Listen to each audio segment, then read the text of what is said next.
आपने सूजी के लड्डू तो कई बार बनाए होंगे, लेकिन आज मैं सूजी के लड्डू बनाने का बहुत सिंपल तरीका बताऊँगी। जब भी आपको मीठा खाने का मन करे तो आप आसानी से इस लड्डू को बना सकते हैं। इसके लिए आपको अलग से चाशनी, मावा या मिल्क पाउडर डालने की ज़रूरत नहीं है और लड्डू को बनाना आसान है, बहुत स्वादिष्ट लड्डू बनकर तैयार होते हैं।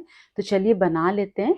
इसको बनाने के लिए सबसे पहले आपको एक कोई बर्तन लेना है, उसमें डालना है 1 कप सूजी। सूजी आप कोई सी भी ले सकते हैं। अब इसमें आधा कप दूध डालेंगे। तो थोड़ा-थोड़ा दूध डालते हुए दूध को सूजी के साथ अच्छे से मिक्स कर लेना है। जब दूध अच्छे से मिक्स हो जाए तब हम इसके अंदर डालेंगे मलाई। तो हमें इसके अंदर फ्रेश मलाई डालनी है। तो दूध के ऊपर जो मलाई होती है वो हमें डालनी है। इसको डालने से क्या होगा, जो हमारे लड्डू हैं बिल्कुल सॉफ्ट, मुँह में घुल जाने वाले लड्डू बनेंगे। तो मैंने 2 चम्मच जितनी मलाई डाल दी है और मलाई डाल के सभी चीज़ों को मिक्स कर लिया है। तो इसका हमें बिल्कुल चिपचिपा सॉफ्ट सा डो लगाना है, क्योंकि जब हम डो को रेस्ट पे रखेंगे तो सूजी पूरा दूध अब्सॉर्ब कर लेगी और क्या होगा, डो हार्ड हो जाएगा। और अब हम चलिए इसको ढक करके 10 मिनट के लिए छोड़ देते हैं। 10 मिनट हो गए हैं। तो इस समय आपको 1 चम्मच घी डालना है इसके ऊपर और इसे अच्छे से मसल करके स्मूथ कर लेना है। तो डो हमारा बिल्कुल तैयार है, बिल्कुल स्मूथ हो गया है। तो इस समय आप इसके 2 पेड़े कर लीजिए। आपको यानी इसके 2 हिस्से करने हैं। अब इसमें से एक हिस्सा लेंगे और इसको हाथों से रोल करेंगे और दूसरे हिस्से को ढक कर रख देंगे ताकि ये सूखे नहीं। अब जो हमने पेड़ा बनाया था उसे हमें बेलना है। तो इसे आपको बहुत ज़्यादा मोटा या बहुत ज़्यादा पतला भी नहीं बेलना है। और बेलते वक्त आपको इसमें सूखा आटा और या फिर मैदा लगाने की ज़रूरत नहीं है, आसानी से बेल जाता है। तो देखिए मैंने ये वाला बेल लिया है। तो चलिए अब हम इसे सेकेंगे। इसके लिए आपको तवे को हल्का गरम करना है, उसके ऊपर तेल डाल करके अच्छे से पोंछ लेना है, ताकि जब हम इसके ऊपर सूजी वाली रोटी डालें तो वो चिपके नहीं। और अब डाल करके गैस की फ्लेम को लो करना है और इसे धीरे-धीरे से सिकने देना है। जब ये एक साइड से सिक जाए तो इसे पलट दीजिए और पलट करके इसमें दोनों साइड से घी लगाते हुए सेकना है। तो इसे लो फ्लेम पर ही सेकिएगा, क्योंकि इसका कलर बहुत ज़्यादा चेंज नहीं होना चाहिए, क्योंकि जो सूजी के लड्डू होते हैं उनका कलर बहुत ज़्यादा ब्राउन नहीं होता है।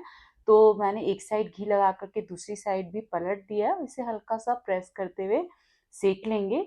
तो अब ये अच्छे से सिक चुका है। तो इसी तरीके से जो दूसरी रोटी है वो भी मैंने बेल ली है, इसे भी मैं सेक ले रही हूँ। तो इस वाली रोटी को भी मैंने दोनों साइड से लो फ्लेम पर घी लगाते हुए सेक लिया है। तो ये वाली भी रोटी सिक कर तैयार है। इन दोनों को पहले अच्छे से ठंडा होने देते हैं। इधर मैंने पैन लिया है, पैन में मैं डाल रही हूँ 2 चम्मच घी और अब हम इसके अंदर ड्राई फ्रूट्स को डाल करके फ्राई करेंगे।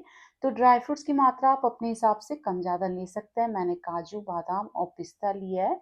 अगर आप नाप से देखते हैं तो ये आधा कप पूरे ड्राई फ्रूट्स हैं और इन ड्राई फ्रूट्स को हमें हल्का-सा लो फ्लेम पर फ्राई कर लेना है। तो मैंने लगभग 2 से 3 मिनट के लिए इन्हें फ्राई किया है। काजू, बादाम, पिस्ता फ्राई हो गए।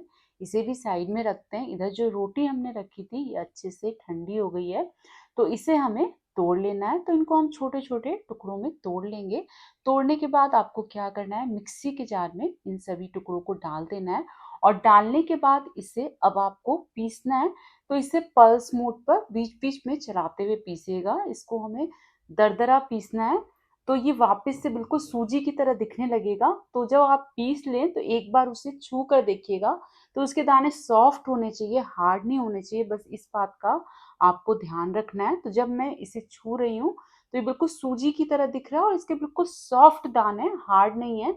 तो आपको पीसते वक्त इन बात का ध्यान रखना है। और अब मैं इसके अंदर डाल रही हूँ इलायची का पाउडर। ये मैंने 1 छोटा चम्मच डाला है और आधा कप मैंने इसके ऊपर देसी खांड डाली है। आप पिसी हुई चीनी भी डाल सकते हैं। साथ में जो ड्राई फ्रूट्स हमने फ्राई किए थे वो घी के साथ ही इसके अंदर डाल दिया है।